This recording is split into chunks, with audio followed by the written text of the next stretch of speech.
I've often thought about how much of life slips by unnoticed until someone, forces you to confront it. For me, that someone was Alina. I met her on a chilly October evening in Chicago when the city's restless energy seemed to seep into every street corner. I was nursing a whiskey in a dimly lit bar, the kind of place where the bartender knows your name but not your secrets. I had no idea that walking in that night would change everything, the way a single spark can ignite a blaze you can't control. She appeared like a shadow at first, her presence almost imperceptible.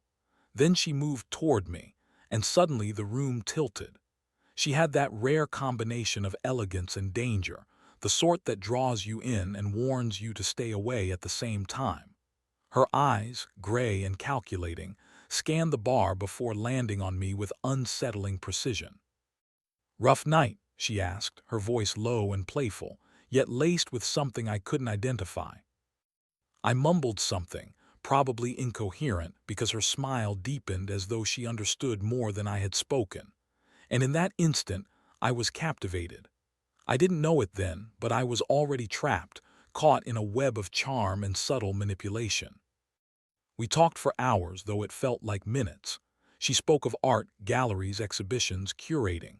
But there was always something hidden behind her words, something half-glimpsed, tantalizing. I didn't care. Every laugh, every glance made me feel alive in a way I hadn't in years. By the time we left the bar, the city streets seemed smaller, somehow intimate, as if they had conspired to give us this night. That was the beginning of a storm. Alina began appearing in my life in ways that were too coincidental to be natural.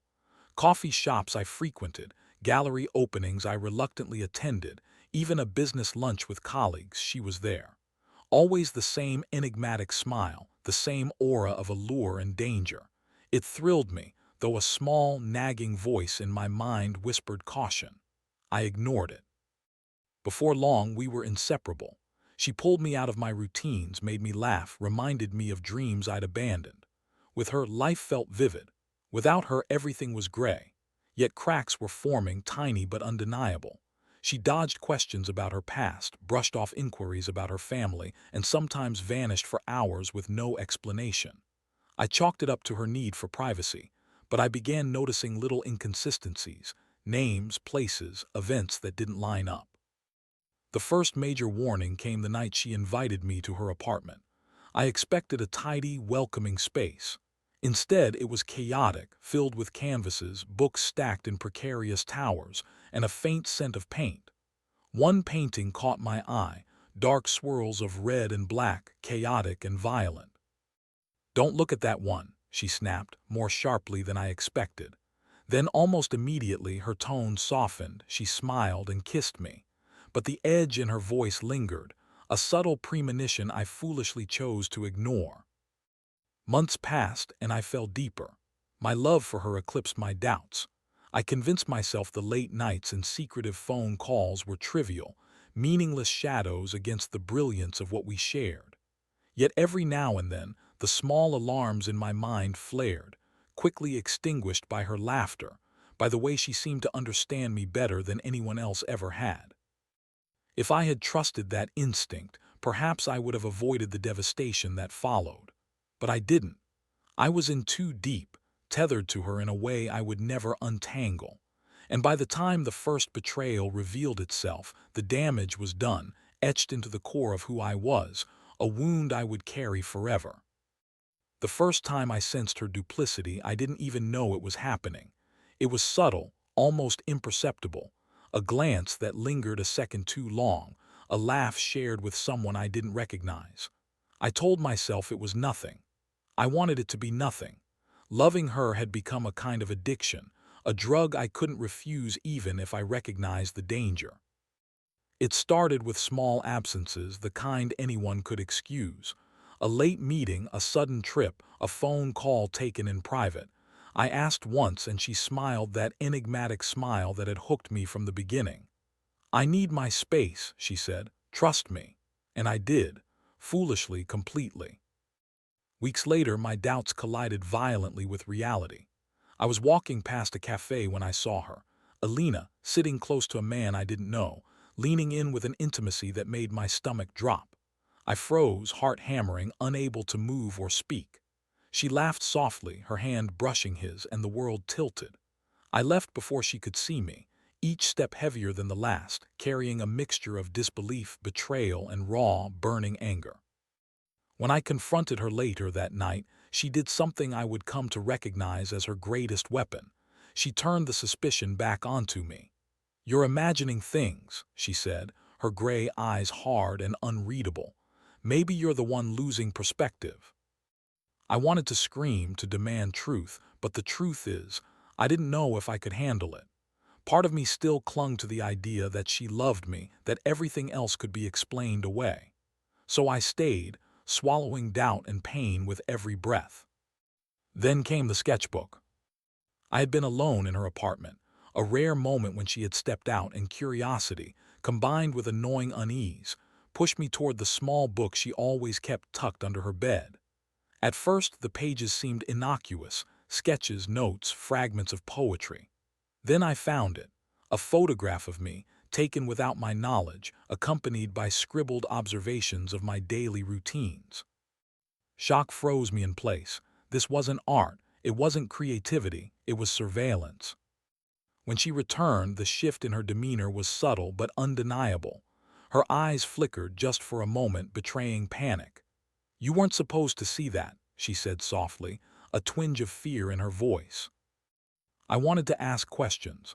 I wanted explanations. Instead, I stayed, paralyzed, listening to the lies that dripped slowly from her lips as she tried to justify the inexplicable. "It's not what you think," she whispered. "Just trust me." I wouldn't. And yet my love for her, my obsession with understanding her, kept me from walking away. The following weeks were a haze of surveillance and suspicion. I watched her routines, followed her silently, hopping to catch some fragment of the truth. Each discovery only deepened the tension. Every encounter with her carried the weight of unspoken knowledge, and every touch, every kiss, felt simultaneously intimate and poisonous. I realized then that Alina was a master of control, and I was caught in her web.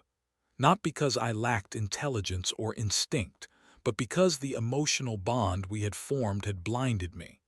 I wanted her, needed her, and that need overpowered all reason. And in that delicate balance of love and suspicion, I began to see the outline of what was coming, the betrayal that would consume everything I thought I knew, and leave me questioning not only her motives but the very nature of love itself.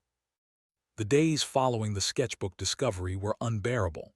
Every glance, every word from Alina carried a weight I could hardly endure. She continued to smile, to touch me with the same warmth I had once trusted, yet each interaction was tainted by the shadow of that photograph. I wanted to confront her, to demand the truth, but fear tangled with desire in a way that made action nearly impossible. One night the breaking point arrived. I had finished work late and decided to surprise her at her apartment. I arrived to find the door slightly ajar and the faint murmur of voices inside. My pulse spiked as I recognized them, Alina and the man from the cafe, the one whose presence had haunted me for months. I pressed myself against the wall, trying to make sense of what I was hearing. Their voices were low, urgent. She was pleading, his responses cold, measured. "You're in over your head," I caught him saying. And then, "I can't risk losing control now." I shouldn't have been listening. I should have turned away. But some invisible force, some dark need to understand, kept me frozen. By the time she emerged from the bedroom, the apartment's silence was thick, almost suffocating. She didn't see me, didn't know I had been standing there, and I left without a sound, my mind reeling with a combination of fear and heartbreak. Confrontation followed the next evening. I demanded answers, my voice shaking with anger and desperation. She didn't deny the presence of the man or the truth behind the sketchbook. Instead, she offered fragments, words carefully chosen to keep me tethered. "It's not what you think," she said, her voice quivering. "I never wanted you to know. I can't tell you everything, not yet." "Not yet?" I asked, incredulous. "How long am I supposed to wait, Alina? How long until I know what this is really about?" She shook her head, tears streaking her cheeks. I can't risk it. Not him, not you. If I tell you everything, it could destroy both of us. I wanted to believe her. I wanted to forgive her. I wanted to wrap my arms around her and make the world disappear. But the seeds of doubt had been planted, and they were growing faster than my desire for reassurance. Every secret, every lie, every unexplained absence had formed a web I couldn't escape. I started following her silently, trying to map the truth from shadows. I memorized her routines, tracked her destinations, noting who she met and when. Each revelation, no matter how small, felt like a betrayal, yet I couldn't stop myself. Then came the hotel.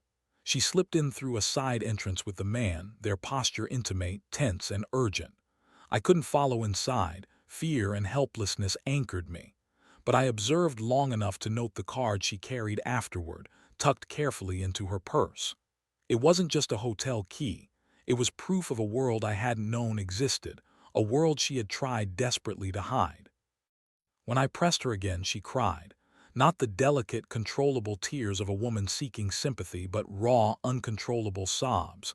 She confessed in fragments, never the full story, each word both revealing and concealing. I never wanted you to be part of this, she whispered, gripping my hands.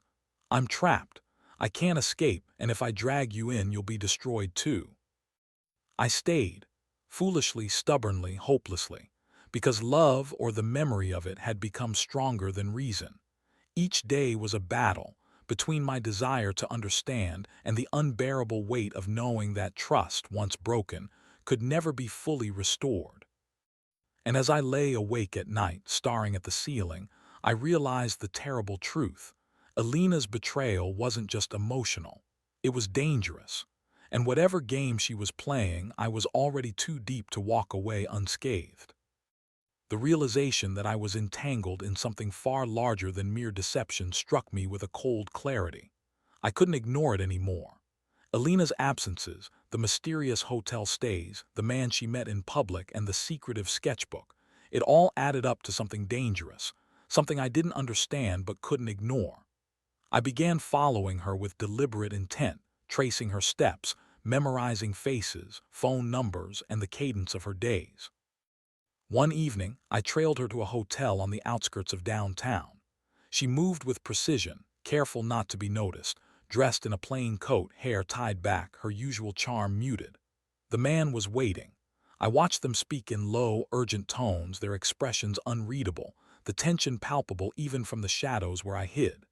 They entered a black sedan and disappeared into the night, leaving me trembling, heart racing, yet frozen by the fear of stepping too close. The following days were consumed by obsession. I examined her purse when she left, searching for clues. Hidden within was a hotel key card and an envelope thick with cash. The pieces clicked together, and the magnitude of her secret became terrifyingly clear. She hadn't been lying out of malice. She had been coerced. And my presence, our love, complicated the danger she was trying to navigate. Confronting her was inevitable. I demanded the truth. She looked at me, vulnerable and terrified, and for the first time I saw cracks in her armor that hadn't been there before. I can't tell you everything, she whispered, voice breaking, tears streaking her cheeks. If I do, it will destroy us both. Then what am I supposed to do? I snapped. Do I continue living in this lie? Her gaze fell to the floor. I'm trapped. You don't understand the extent of it. He controls every move, every choice, every secret. If I defy him, he'll ruin me and you. Her words sent a shiver down my spine. For the first time, I considered danger not as a metaphor for emotional betrayal, but as something physical, immediate, and threatening. Fear mixed with rage and heartbreak in a toxic cocktail that made my head spin. Yet despite the danger, I couldn't walk away. Something in me refused. I had invested too much, loved too deeply, and clung too stubbornly to the fragments of truth she allowed me to see. We were caught in a precarious balance, love and fear intertwined, trust undermined by deception, desire masked by dread. The tension escalated until one night it snapped. We were at my apartment, a rare reversal, drinking in silence that grew heavier with each passing minute. I finally slammed my glass down. "If you can't tell me, maybe we're done." Her face went pale. She stood abruptly, packing, her hands trembling. "You don't understand. If I tell you, you'll hate me. You'll never forgive me." "Try me," I shouted, the rage and desperation spilling over. Tears fell freely now, and she collapsed onto the couch, whispering broken fragments. "It's bigger than us. He has control. I can't fight him. I never wanted to drag you into this, but it's too late now." The realization hit me fully. I wasn't just a witness to betrayal.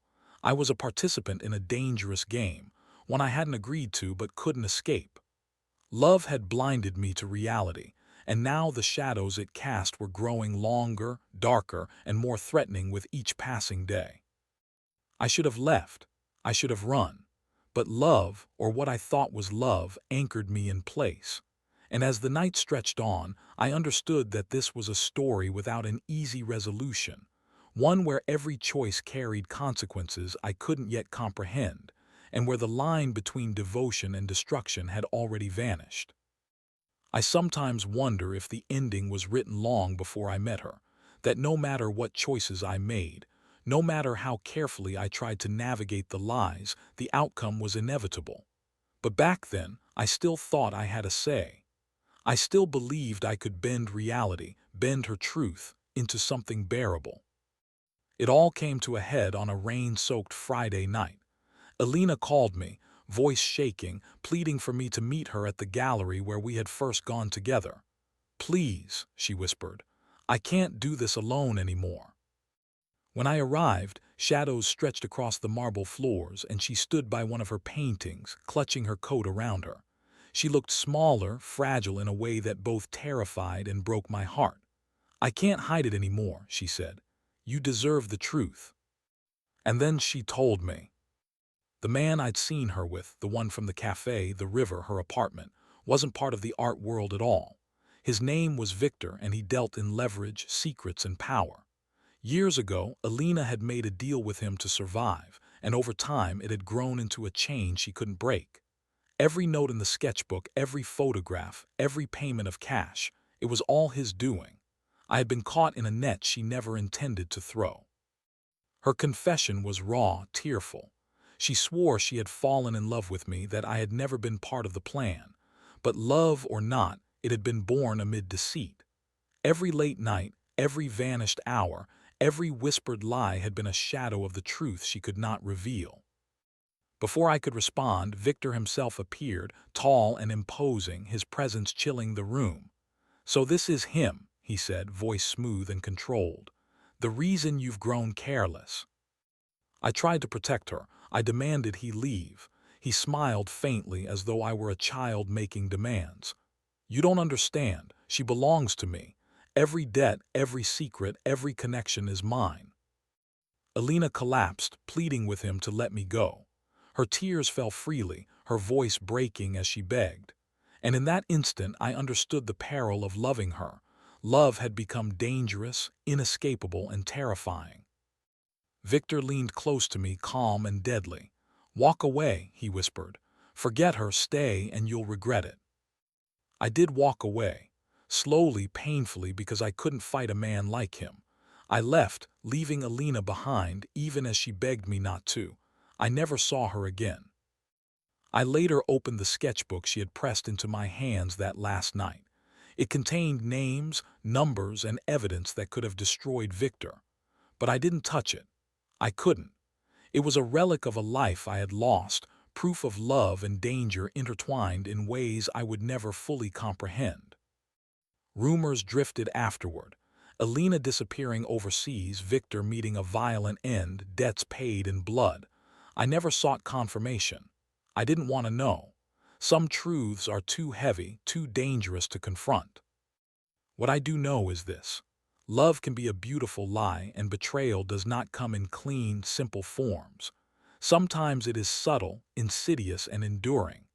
Even now, I catch myself listening for her laughter, wondering if she ever truly loved me, or if I was always just another mark in a game too perilous to name. Maybe I'll never know. Maybe that's the price I paid for staying when I should have run. But one truth remains. Alina was both the best and worst thing that ever happened to me. Loving her brought me life and devastation in equal measure, and that is a burden I will carry for the rest of my days.